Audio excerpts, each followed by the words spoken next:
in many ways. So the VPT MathSite is kind of the outcome of the, you may have heard of the TAC grant.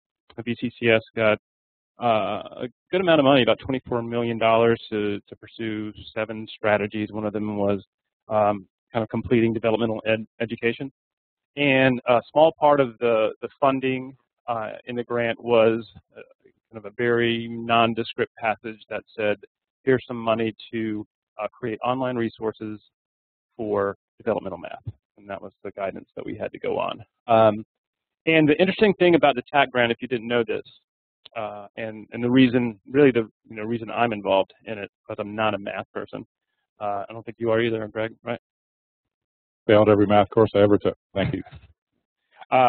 Is because the Department of Labor grant, the TAC grant, the language in it, which was really interesting, it required all grantees, any deliverables that were created with this grant money, so this $24 million that we got, anything that we create with that money has to be openly licensed and shared with the world. So if you know what that is, open ed resources. And the idea behind this is really makes a lot of sense. It may seem radical, but here's kind of the way it's happened in the past. And let's take, for example, research, right? So you're a professor who does research, and you get a big NSF grant, a couple $1 million, and you do some research, and you have some findings, and you go out and you publish your results.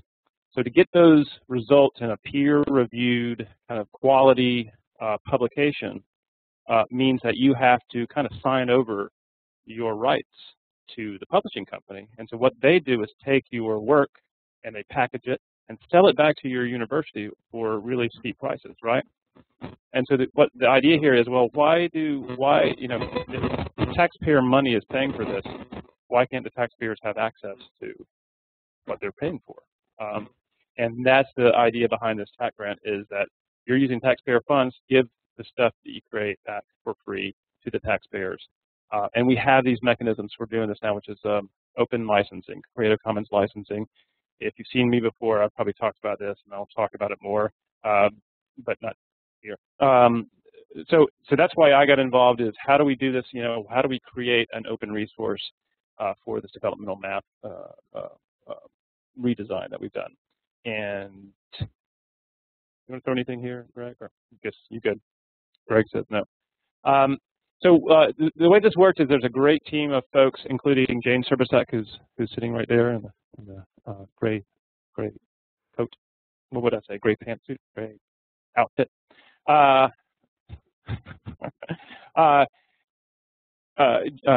We put together a team that really helped kind of drive the developmental math curriculum, and we went to them and said, okay, we've got this money. It's not very much money. We need to create online resources for developmental math. What does that look like? Is that supplemental materials for the when they're taking the different modules or units in developmental math? What is that? And I think we pretty unanimously agreed that why don't we really make an effort to have folks prepare to take the VPT, the new test, so they can either place out of developmental math altogether, or at least skip over some of those units and modules that they may need to take. So let's try to not kind of go deeper, put them deeper into developmental education, but prepare them to hopefully not even place into it.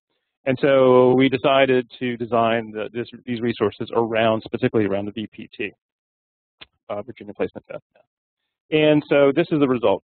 And as you'll see, if you go to the site, over here, the navigation menu, the first item is how to use the site. But below that, you'll see the units, and it only goes up to Unit 3. And that decision was made simply because of funding. The amount of funding we had and the time we had is, let's focus on the Unit 0, which is unfortunately named, I think, to Unit 3. Because those are the places that they're going to need the most support for folks taking the VPT test. And you'll also see, and we'll get a little deeper into the site in a second, there's a video on the front page. And that was something that came about because we were thinking about these students, right? We're thinking about what are these students like, and probably if you say, here, go practice for the VPT before you take the test, because here's why, that they may not listen to that very much. They just want to kind of blow through it and see. Let's create a intro video with students that say, hey, here's why you should. Here's a kind of good rationale for why you should prepare for this test. And so we use local resources, Greg, and I think some folks at Patrick Henry. Greg's from Blue Ridge. No, they bailed. Well, it's the thought that counts. Right. So Greg put this together with some of our students and did a really good job. So I'm going to play that for you since we have some audio. I'm going to play the video on the main page of the site so you can see for yourself. Hi, I'm Angela, and I'm going to introduce you to our website, which will help you prepare for the Virginia. This is your first goal that you want to achieve when becoming a professional college. Now, would you want to nurse to work on you if she has never practiced on anybody else? Or how about not practicing for a championship game? Would you want a mechanic to work on your car without practicing on someone else's first? Of course not. Then why would you want to take a very important college entrance placement test without a little practice? Interest. Hey girl. The placement test or VPT is used for all community colleges in Virginia to make sure you're ready for college level work. Almost all students are required to take VPT Math and VPT English. Your scores on the VPT will determine which classes you'll need to take. You can better prepare for this important test by going on the site and practicing. So, why practice? Well, first, you probably know more than you think you know. Look, you've seen all this stuff before, so just seeing it again will help remind you that you can do it. And also, by using this site to study, you'll save tons of money on tuition and books, hundreds of hours in the classroom, and, best of all, you get to graduate earlier. A little practice really pays off. So that's pretty good, huh? That's our local talent. And again, you can see that the reason for that was to really kind of give a kind of rationale for preparation from folks that the students might listen to. And really, this is open to anybody, not just VCCS students. Anybody in the world can come on here and prepare. And so let's look a little bit at the structure of the site. So what we did was took the results that they would get for the VPT Math placement test. We get a page of results broken down by unit and subunit, and mapped free online open resources to each of those subunits. So let's look at Unit 1. So when you click on this page, you'll see the unit description, what the objectives are, and then the broad learning outcomes broken down by these. So Unit 1.1, 1.2, up to 1.25. And you can see the link. So under 1.1, you have write, and compare fractions. Is that a mistake there? Simplify. And then you have units kind of linked to that. So express parts of a whole using fraction notation. So when they click on that, and it may be that they got their results of the VPT Math, and see the places that they just need to work on, and they'll come to this site and say, okay, I need to work on 1.1.1 and 2.1.3 or whatever, and specifically focus on those units, or they can go through this and kind of do all of the activities. So first you get a quick question. If you have 4 quarters, 3 dimes, 2 nickels, and 2 pennies, what fraction of the whole coin collection is in dimes? So it's using money to kind of notate fractions, and then they can check their answer. And that's pretty simple. It's not a complex site.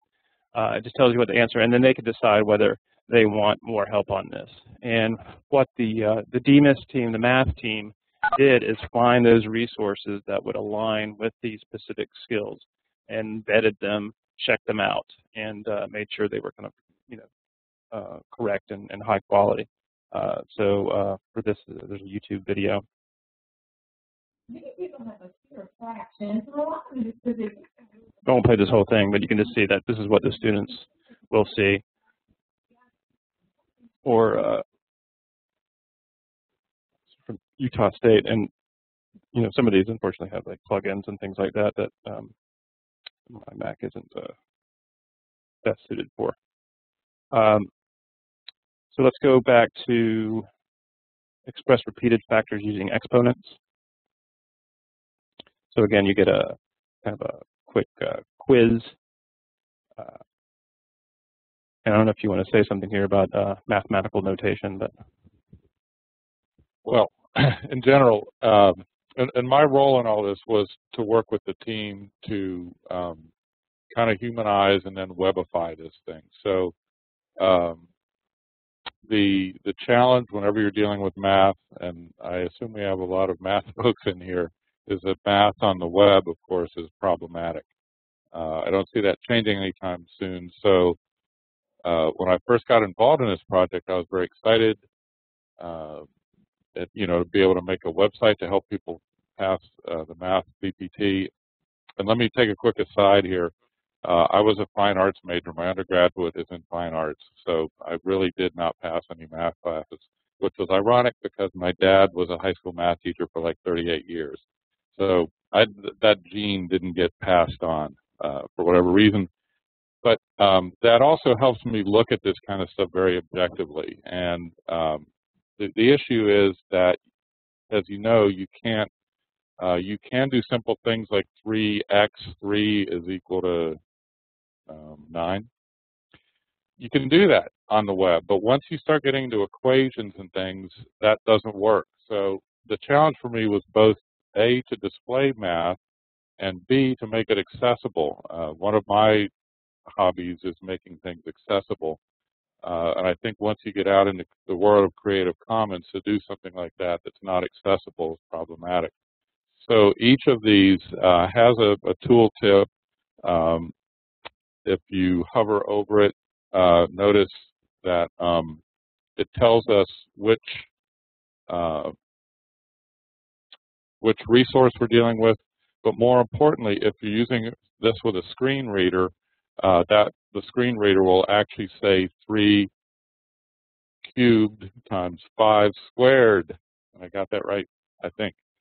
So we're not using a screen reader here, but everything we have in here is done to be accessible. And that was just part of the big challenge. So except for I think a few of the pages, each of these answers and most of the actual problems themselves are actually just graphics.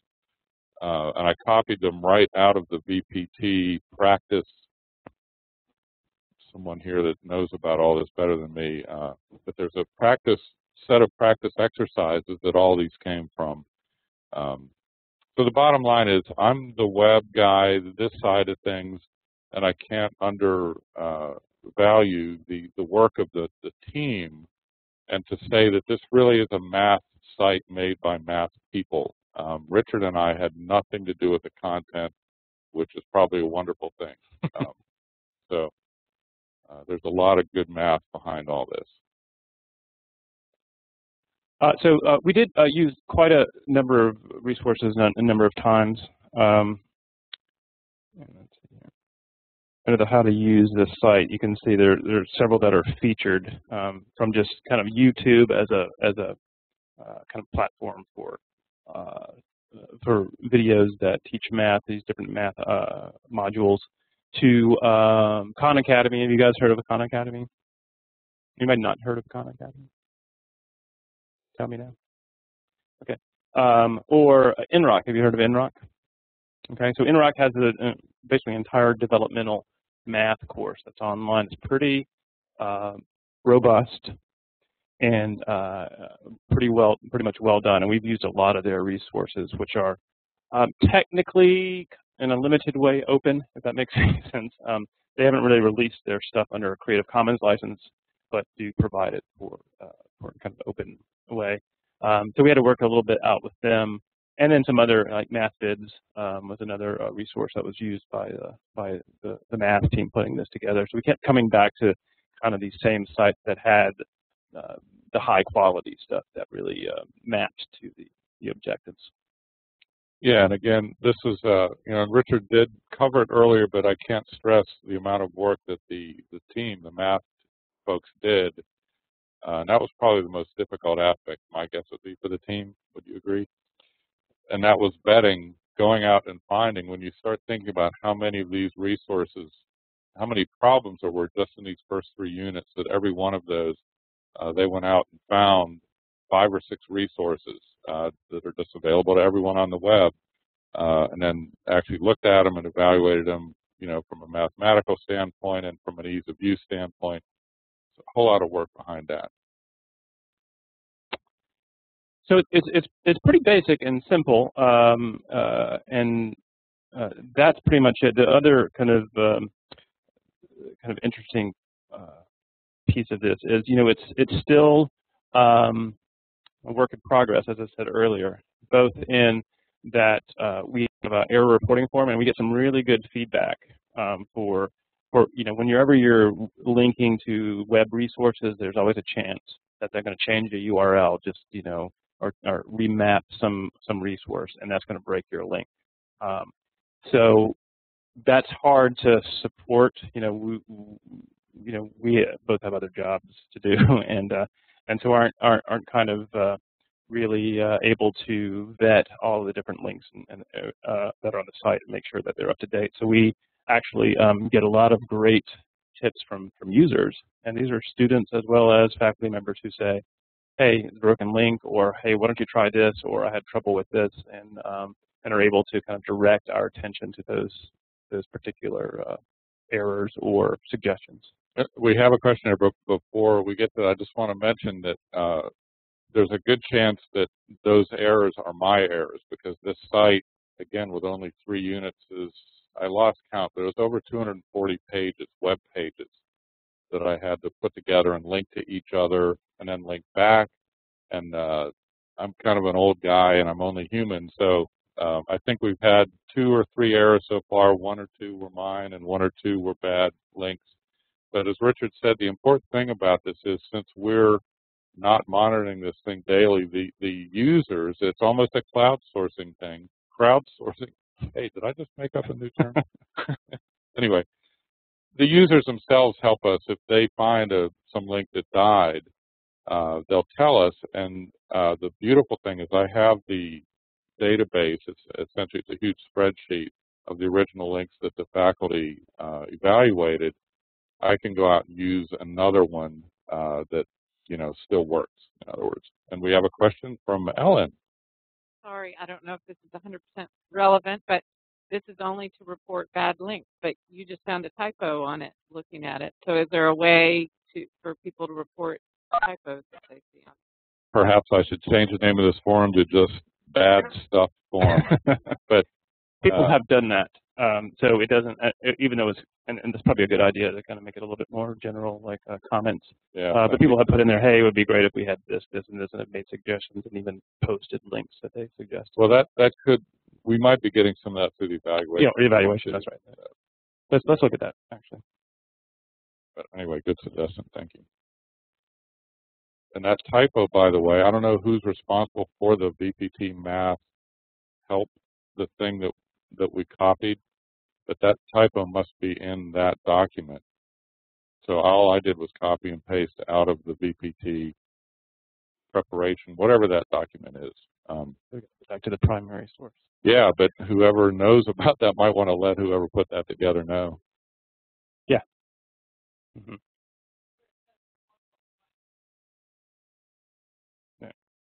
Yeah, that's where I got that from.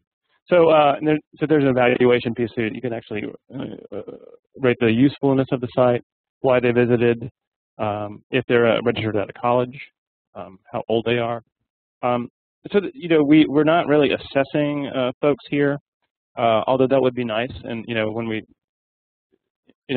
what this, how I think about this site is, I think it's a great resource and it's a start. But I think there's a lot of potential with some resources and some will to really provide some really great tools for developmental students, both in English and math. There are plans to do the remaining units. That's going to be after we do the VPT English, or maybe kind of a companion site for VPT English. That's going to be pretty straightforward. All that stuff's kind of been developed already and identified. It's just a matter of putting it on a website, and so hopefully that'll be a summer project. Yeah, that's all. On a website. Just another 200, 300 pages. And I will say, there isn't a day goes by that I don't get 2 or 3 submissions of this. So it's been great. Students are actually filling this out.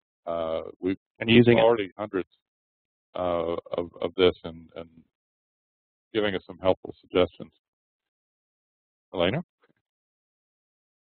Hi, you mentioned having a source where you had the VPT practice for the whole site and for the whole test for math that you were pulling problems from, not just units 0 through 3. Where is that? This is a good time for Jane to chime in. You want to take the mic to her?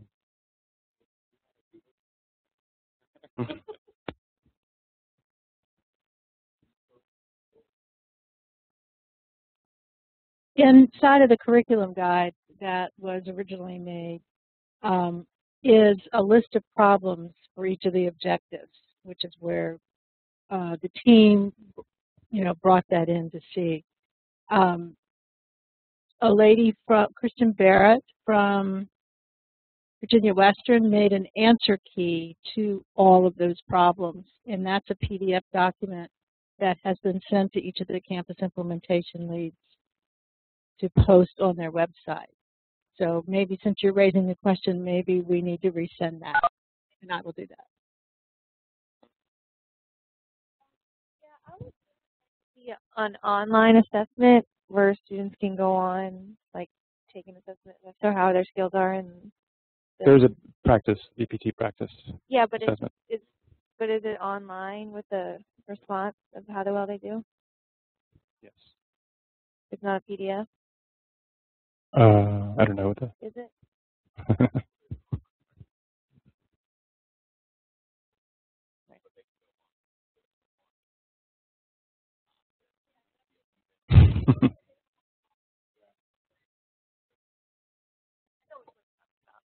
But one where it's just like they go to the site and it just has a question. They could do it as many times as they want. Changes and I think that would be helpful. I think that. Oh, yeah. We were aware of that very issue, and it was sort of before I came on board. I think Jane and the crew had already. Part of the reason for this is that very issue that you have to have that VCCS account, and Richard was talking about the wonderfulness of open things, and that's part of the deal here, and that's why on this, one of those questions is, are you even associated with the VCCS? And we've already gotten a number of hits from people that have nothing to do with us, which is altruistically makes us feel wonderful, but that's an issue that somebody should be thinking about in terms of the usefulness of the practice VPT test, because what point is having that out there when you already, you have to have that VCCS account. So I don't know if that's a solvable issue or not, but keep bringing it up in your peer groups and we'll help you with it if you can figure it out. It does get to, I think, something that was kind of outlined in the Department of Labor grant that maybe not as strongly worded as it needed to be, but if possible, to have some kind of assessment for these deliverables, whatever they are. And in this case, we don't know how someone does once if they go through this practice, they go through the site and they've taken the VPT, they know what they will work on, they go to the site and then they take it again whenever they can and they do better, right? It would be great to be able to follow at least the folks who become VCCS students or are students already and see what impact the site has on their outcomes of their VPT tests or their performance in developmental math. or English, for the next one. So I think there's a need for that. There's a need for I think figuring out not just increasing the student success in these developmental courses, but what are the tools that really work, and how can we speed that along? And is this one of them, or do we need to, have a more robust tool to do that? And from my standpoint, one of the things about that is what we did here was manageable by very few people with very little, if any, money, and which, if you're new to the VCCS, welcome to the VCCS. To do something like you're talking about would involve serious programming and resources, and it would be great. It does beg the question of whether or not we could utilize some of the resources that are out there. And again, I'm not a math guy, but potentially you could steer somebody towards Khan Academy, have them go through some of those modules and print out their results. I don't know what kind of assessment is in the Khan Academy and the others, but yeah, so that could be something you could steer somebody to and say, well, we don't have anything for this specifically, but if you go out and enroll in Khan Academy, which is free, it will definitely tell you how much you know about any given math topic. I know that much about it. Yeah, with Khan Academy, you can actually create a class in there as a teacher and track your students' performance. They have pretty detailed analytics, so you can assign them different modules, whatever you're working on, and look at their improvements. So they do have those measurements, but again, you got to create the accounts and kind of go into Khan Academy directly. And that's certainly a tool math teachers can use. I think there's some, if we look at, we mentioned NROC earlier, and again, I talk about open-end resources again, and part of that is like not reinventing the wheel, which we do in education pretty much on a daily basis. They're working on, I know NROC is working on taking their developmental math course, and they're working on an English course, and creating, this is going to cost money for institutions, but for example, we could build this with their modules customized to the VCCS. So they'll have like a dashboard, right? And you can say, we want this, this, and this, and we put them in this order, in these type of units. And they've got videos, they've got practice lessons. They've already got the kind of the content in there. So I think looking at stuff like that, opportunities like that where we can really build something on the cheap, for the most part, it's not too expensive, but really share what's being done through large grant awards and things like that, and open licensing. So again, doing units, the remaining units 4 through 8 or 9. I don't know what we said about 9, Jane. I think that there's 2 camps on Unit 9. They definitely have their advocates of the need for having some materials for that, and as well as the English, and having kind of a pretty good foundation for students who are taking developmental math and English. We didn't ask, are we all math teachers in here? Raise your hand if you're a math teacher. Okay. That's interesting. And the other folks, what are your areas? Tutoring services. Okay. Who else is not a math person? I'm a counselor at Eastern Shore, and I do the placement testing. Okay. And do you steer people to this, or have you known about it? Students really like that video. It draws them in. So we have been, and we've been giving this information out to our dual enrollment students so they can prepare on the front end. So we have been using it. And I'm happy to know the rest of the units are coming, because that's the question we keep getting. Yeah, thank you. That's good. We're counselors. Great. Anybody else?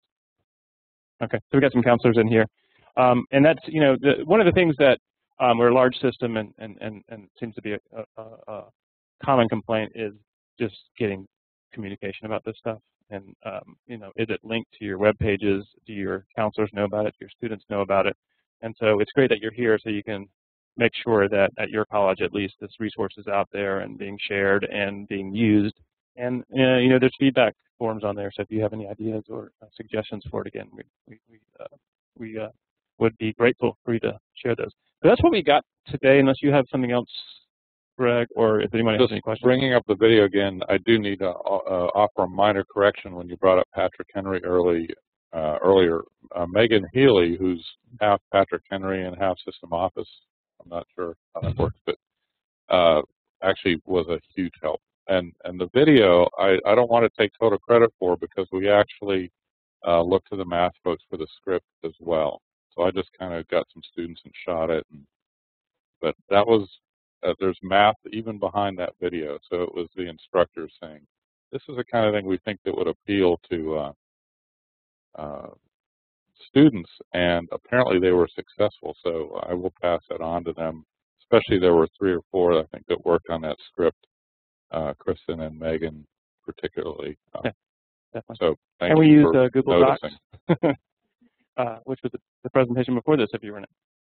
Any questions anybody has, or any suggestions, or anything else you want to throw out there? I was just wondering if there's a timeline for the English. English is probably going to happen this summer. So I would say by the end of the summer, depending on how Greg, his schedule, and kind of it's up to him. Basically with the English, it's not going to be as complicated. We don't have a large team. All that stuff, all the resources and the kind of the online resources and assessment questions have already been kind of printed out in a document. So it's just a matter of mapping those in a similar format. And we've talked to those folks and said, is this going to work? This same template, is this kind of going to be a companion site going to work for English? And they think it, because English is a very different. And of course, it's way easier to teach. They Yes. haven't enrolled in one of the VCCS colleges yet. They can go to this site, but they can't take the practice placement test unless they're enrolled and have a VCCS email account. Okay, so they just have to have okay. Yes, this is a completely open site. They don't even have to want to go to VCCS. They can just want to go through it and do some practice. And you'll be amazed at the folks that do, especially international. Now, I don't know about our count with kind of international students. I don't think we're tracking URLs, but typically with these kind of MOOCs and free courses, you get a lot of international students who just want to learn. So it's completely open. Yeah. Now, for the practice test, hold on, let me get the mic to you. There have been some changes to the instructions on how to take the practice test that's within McCann, and those instructions are going to be presented at VMatic this weekend. So stay tuned. Okay, well, great. Well, thanks for coming. Enjoy the conference. There's a lot of good sessions. If you guys how to reach us through the site, hopefully you have any other questions or you want to follow up, we'll be here. And thanks for coming. And tell your folks about the site. Thank you.